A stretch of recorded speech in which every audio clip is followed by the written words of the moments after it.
and welcome to CTO Magazine Interview Series. I'm Denise Verdicchio with SHI, and we are partnering with CTO Magazine, MIT, CDOIQ, and the International Society of Chief Data Officers in a series of interviews. And today, I have the pleasure of talking to Corinne Picataggi, who is the Chief Technical Officer for William & Mary. Welcome, Corinne. Hi, thank you. Thank you for having me. I'd be curious to know what innovation projects you've worked on that you feel most proud of. Are there anything that sticks out to you that you're just like, this was a great, cool project? Or maybe it was the innovation itself wasn't necessarily like the best one you've done, but the work, to the collaboration, the coming together to get to that spot was really like a standout for you. Right. I really didn't want to say pandemic so much in this interview because I want to think endemic, but, there was no playbook as universities were, in the spring of 2020, trying to figure out how we were going to keep teaching and learning and delivering, that core mission when we had to send people home for 2 weeks and then whether or not we could bring them back. And just looking across the institution. So again, IT, I had been in the CTO role for 3 months, unofficially, I think like a month officially, just looking across the institution, I saw in my mind how the operationalization of how it was going to play out.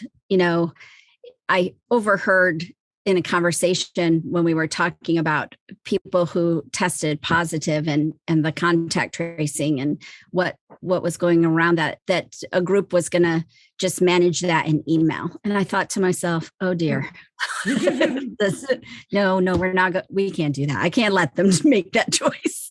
And so I just started doing the work, right? Like, no, we're going to put in a case management system and we're going to build some new communication tools and we're going to use, push the bounds of Qualtrics,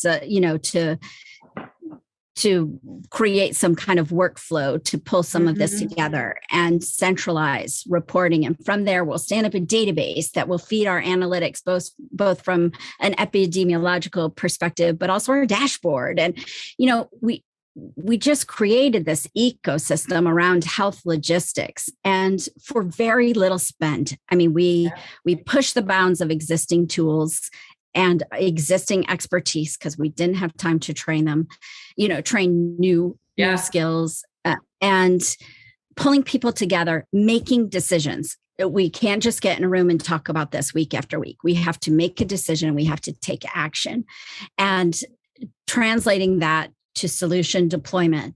We spun up tooling and process at a rate that my institution had never seen before. And that is, in my mind, that's innovation. Being able, and we weathered it strongly. I mean, we did great. I'm so proud of William & Mary for that. And I don't know. I'm super proud. I'm super proud of that. I think we nailed it. And,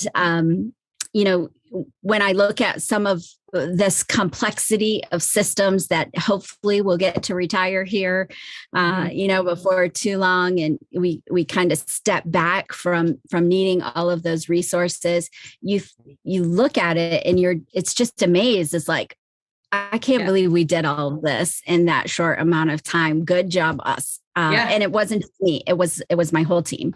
And I'm so grateful for their hard work and their innovative attitude and spirit and just bringing it all together. Was awesome. Yeah. Well, nothing like just getting acclimated to your new role before you have a crisis.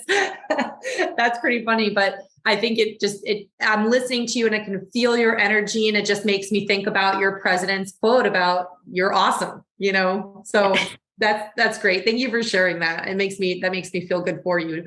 Let's redirect our conversation a little bit to strategy, tech strategy and road mapping and sort of that planning. It's getting harder and harder too, because of what we just talked about, the pace quickening. So we talked about value delivery and tech innovation a little bit. What roles do those two things play in your tech strategy and your roadmap process? how do you take that crazy pace and disruption and then continue to have a really thoughtful, meaningful, relevant tech roadmap and, tech strategy? Right.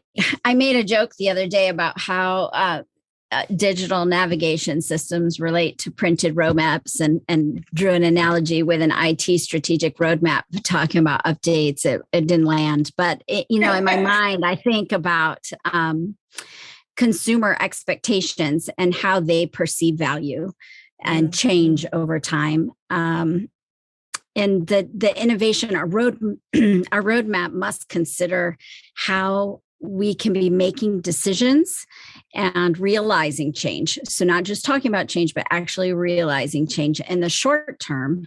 But those incremental progress steps are furthering our roadmap goals.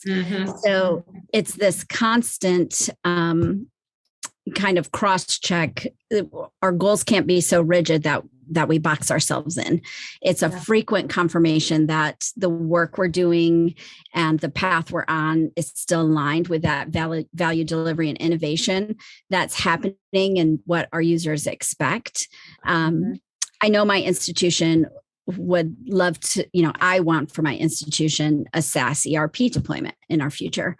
So I'm road mapping our work now in a way that will move us toward that goal without knowing exactly what that looks like. In terms of vendor or timeline or budget, it's this constant cross check of how we're spending our time now, and does that further the goal?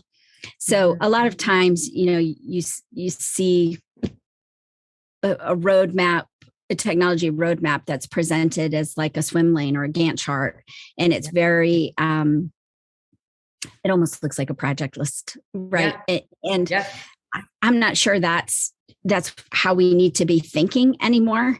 It's almost like you have to take that view, 10,000 feet up and say, what are our core objectives? Recognizing that 4 years out, the technology could be very different. Right. And so just being able to think in that way, I think is so important.